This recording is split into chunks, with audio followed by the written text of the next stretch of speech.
key takeaways from Pentagon's first briefing on Iran war. With an escalating war in the Middle East, the U.S.-Israeli war with Iran enters its third day with both sides hitting new targets. Only in 3 days? Countries responding to Iranian strikes. New video this morning shows one of 3 U.S. warplanes crashing in Kuwait. You can see it falling from the sky and its pilot ejecting. U.S. Central Command says the jets were mistakenly shot down by Kuwaiti air defenses in a... Oh, somebody's getting killed in Kuwait. How you shoot down your...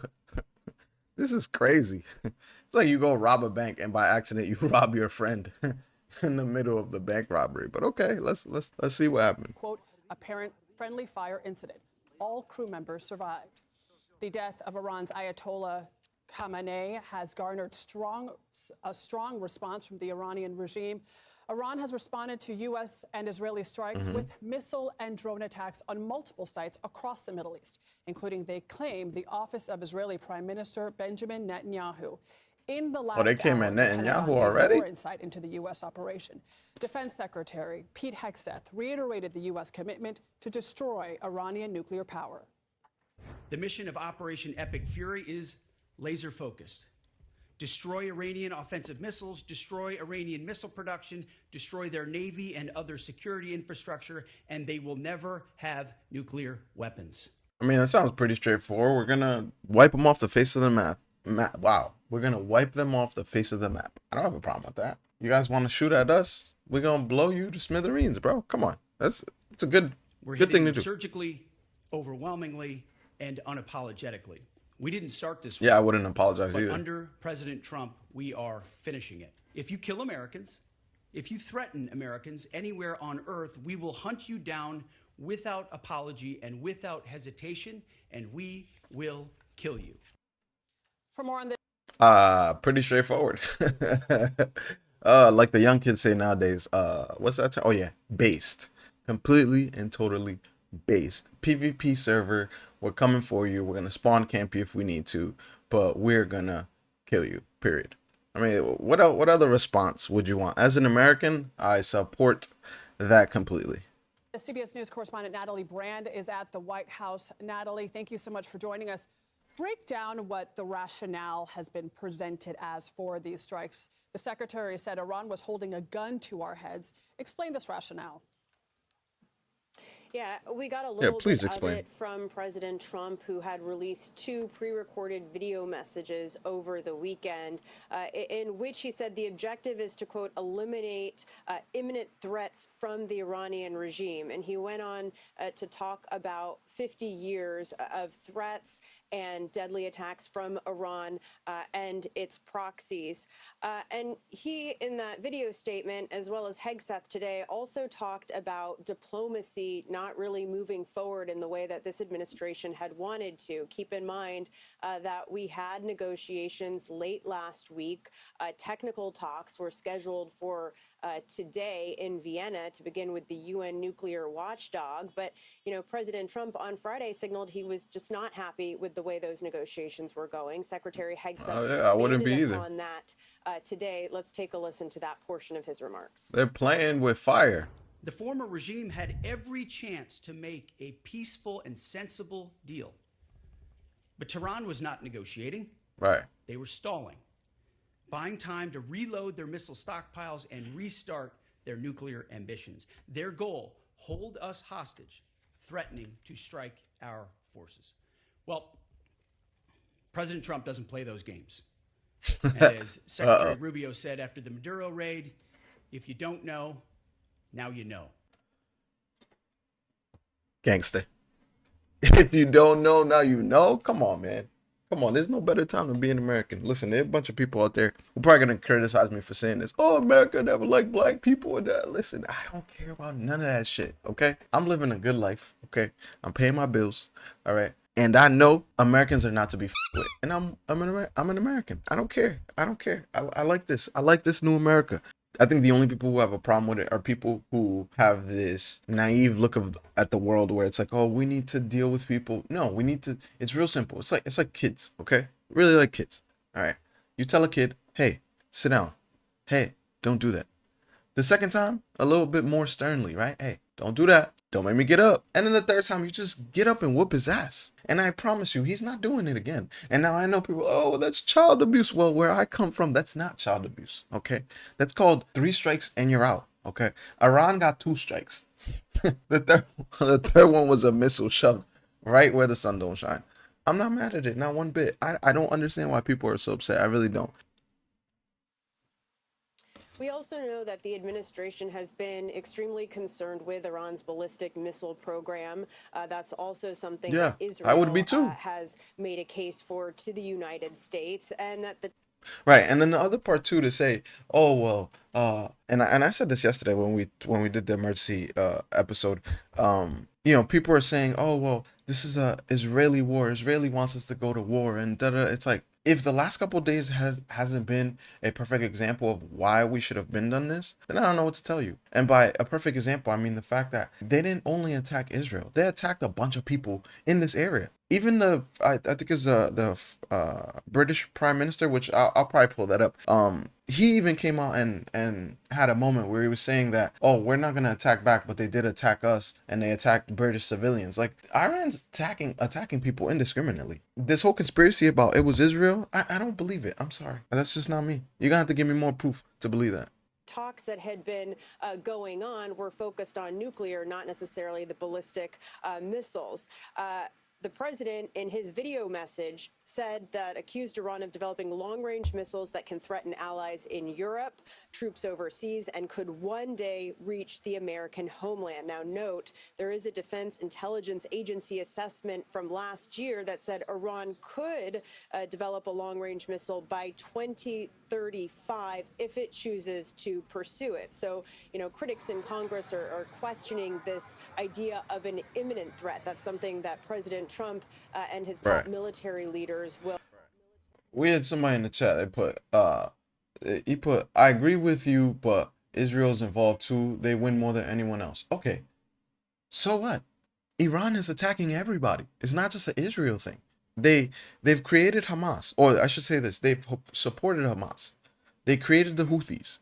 They've supported all kinds of nonsense in the region. And for you to sit here and be like, oh, well, it's only Israel, like, that's a problem, bro. You gotta let this go. Gotta let this whole idea of it's only Israel. That's not real. Have to continue to explain. Another notable takeaway from that news conference is we don't have a timeline of how long this will go on. President Trump, in an interview, a phone call over the weekend with the Daily Mail, suggested it could go on for 4 weeks or so. Secretary Hegseth, I don't think it'll go on that long. Questions about that timeline, kind of deflected and said that it will go on until they achieve the mission. We know additional forces are on the way.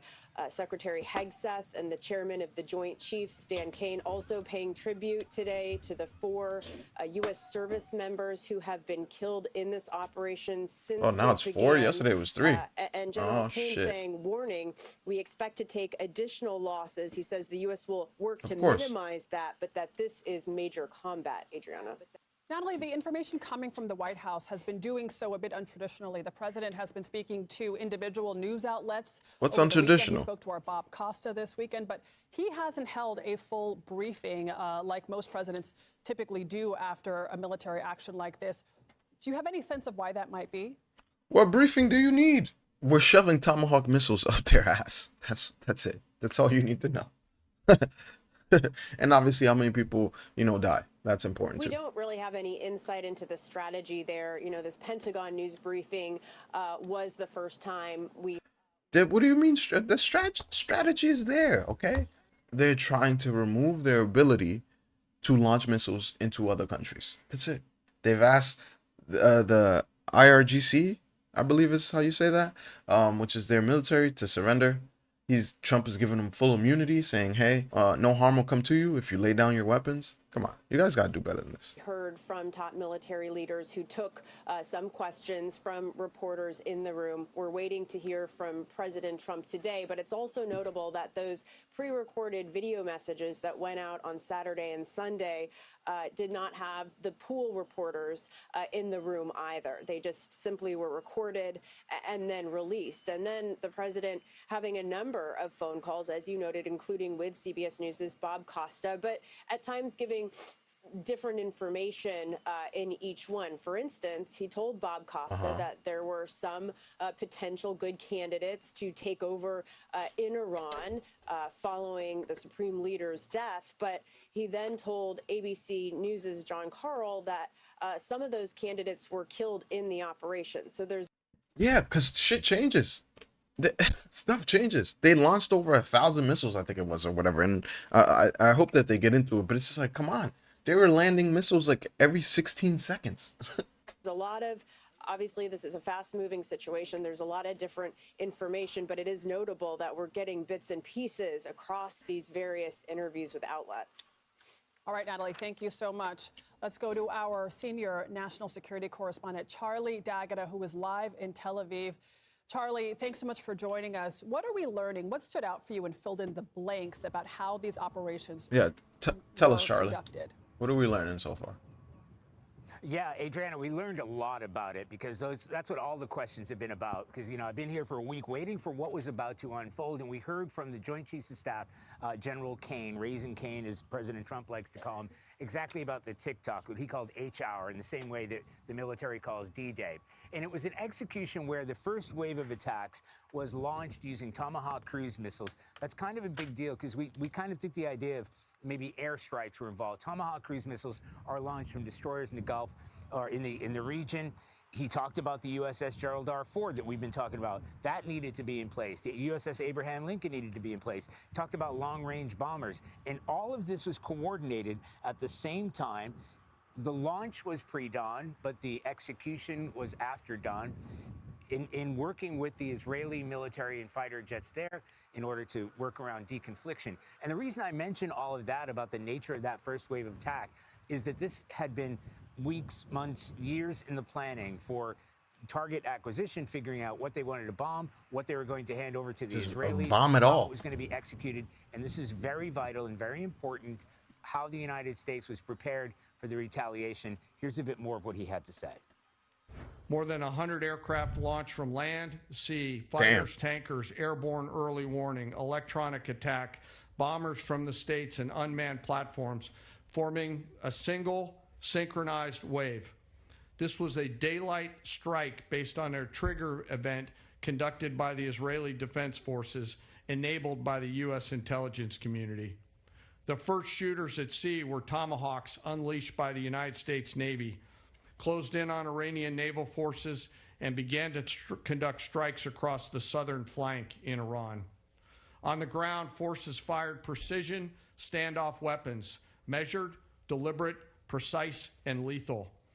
This was a massive, overwhelming attack across all domains of warfare, striking more than 1,000 targets in the first 24 hours. Damn. Try to tell you. 1,000 targets in the first 24 hours. Do you understand the massive size of this operation? 1,000 targets in 24 hours. Let's see. There's let's do 24 times 60. So there's 1440. Sorry, 1,440. I don't know why I said 144. That's crazy. So you're looking at a missile pretty much every hour and a half. Oh, excuse me, every minute and a half. That's a lot of fucking missiles, guys. Imagine you just minding your business in Iran. You're the bad guys. You're like, oh, the Americans can come for us if they want to. And then every minute and a half, some shit's just blowing up. You don't know if it's going to be you next or not. Like, bro, this shit is crazy. Like, just to think. Bro, I would surrender. After the first 30 minutes, bro, I'm surrendering. I'm good. No, thank you. Count me out. Hey, Trump, yeah, come get me. Can I get that immunity you was talking about? This is crazy. 1,000 targets in the first 24 hours. And 1,000 targets. Trying to cripple Iran's capability of launching counterattacks. He also paid condolences to 4 U.S. service members who were killed in Kuwait. And he also warned there would be more. As far as the timeline, one thing he pointed out, in his words, this is not an overnight attack. It's not what we saw at Operation Midnight Hammer back in June. So they are expecting this to go on for some time and expecting Iran to retaliate and expecting, sadly, that there may be more U.S. casualties. Adriana? So, Charlie, given that this is not going to be an overnight attack, and the Secretary and the General both said that we are going to be in this as long as it takes, what about the Iranian side? How much reserves do they have? How strong is their military? How resolute is the Their Revolutionary military Guard? sucks. Or are there cracks there that we can take advantage? And Hell yeah, how there are much has cracks. their missile stockpile been impacted? Adriana, that is a key question. And it was asked during that press conference with Defense Secretary Pete Hegseth and General Kane. They didn't answer it. Partly because they said Bradley Cooper, who's the admiral in charge of Central Command, that's the area of responsibility, this is where this is all being unfolded in the Middle East, he hasn't had the opportunity to do a battle damage assessment. And the unknown factor here, or whether they know it or not, they're not sharing it with us, is when you talk about Iran's capability to strike back, they were expecting, intelligence officials here told me, and people in the States, they were expecting more of a barrage, an ultimate barrage from the Iranians. It was expected that they had between like 1,820 or 2,000 missiles, short range, medium range, to attack here in Israel. And goodness knows, we've probably had 20 air raid sirens and incoming throughout the past 24 hours alone, just here in Israel. But we talk about Kuwait, which has come under attack. All those friendly fire took out the F-15s, Kuwaiti defenses, it looks like. The first U.S. forces. Kuwait is very close to Iran. It doesn't take a long-range missile to fire on targets, U.S. targets there. We have Al Udeid, which has come under attack. Bahrain, which has come under attack. Other soft targets, civilian targets, these resorts throughout the UAE, in Dubai, in Doha. But Right. I think most analysts See, they would attacked agree, a bunch and of I'm not people. depending that on that. But Iran has not fired what it's got, or in the sort of wholesale way that they've done it. At the same time, the United States is doing everything they can, and the Israelis, to target where those missiles are, and especially when it comes to the mobile missile launchers, to make sure they can continue to go after Iran's missiles capabilities. All right, Charlie D'Agata in Tel Aviv with all of the late breaking news. Yeah, I wouldn't be surprised if those 1,000 targets that they hit in the first 24 hours took out their abilities to really retaliate. And I think you'll see it over the next couple weeks. You'll really see if they have, not even next couple weeks, the next couple days, you'll really see if they even have the potential. And if they don't have the potential, which I don't think they do, because if they did, I think they would have already sent them off, you know, because it's only going to get worse. They're only going to get attacked even more. So I wouldn't be surprised if the IRGC surrender, you know, with it before the end of this week. I would give it 20 days. If it goes longer than 20 days, I'll be surprised. Charlie, thank you and your team so much. Stay safe. Reza Pahlavi, the son of the late ousted Shah, and the man some Iranians want to lead their country, praised President Trump for what he called an intervention in Iran. Here's what he told 60 Minutes. Of course he did. He benefits from it. President Trump is that I'm here to echo and join millions of my compatriots inside and outside of Iran to thank him for having done and having the courage to do what is not easy, but intervene.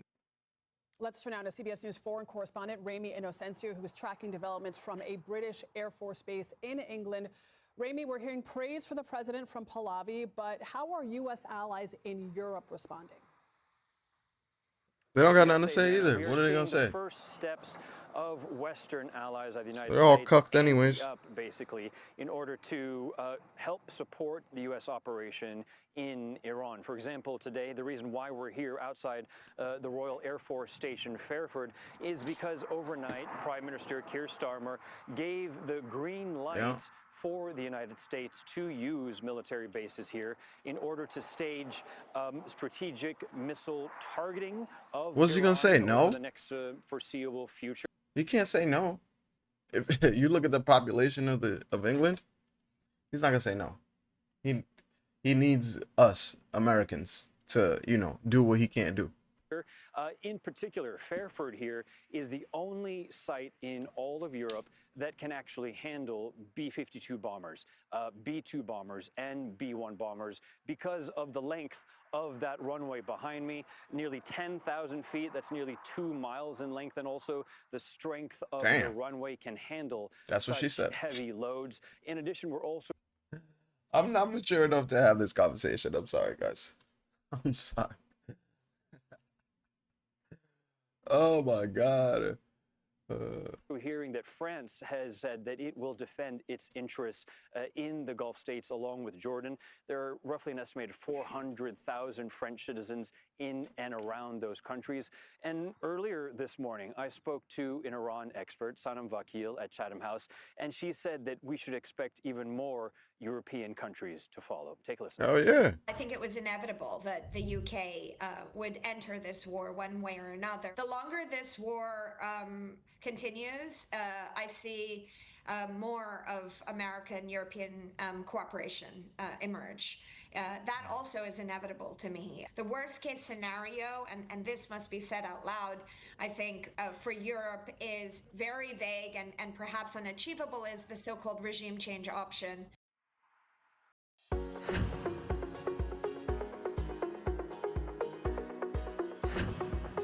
Sorry, guys. Stupid commercials. Perhaps unachievable is the so-called regime change option.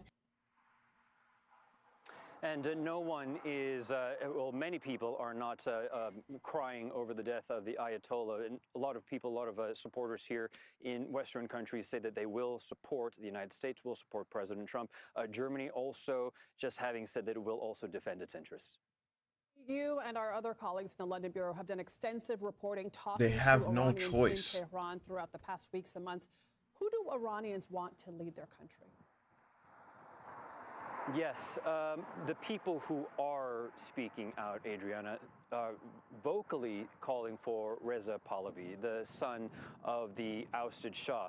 To be sure, this is a vocal community, but not an absolute voice here, because Iran has a population of about 90 million people. But again, the people around the world in the Iranian diaspora who have left Iran, who live in London, who live across Europe, who live in Los Angeles, in Vancouver, they are very happy, very joyful about the chances that the son of the former Shah may take some leadership position. I spoke to some demonstrators yesterday here in London.